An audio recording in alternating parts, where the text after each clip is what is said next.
And poverty's tough for everybody. I don't care what your skin color is, you know. I know it's tougher for some people than others. I know it's probably a little tougher for some ethnicities than others, but it's felt to me sometimes that we forget that even white people struggle, man. I remember trying to get financial aid when I was going to college, you know.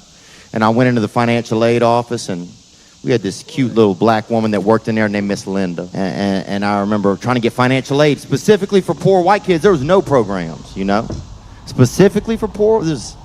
She said, you got to be black, Latino, Native American, Pacific Islander. Like fucking surfers? Surfers are getting this money, bitch. We're landlocked. She said, well, come back.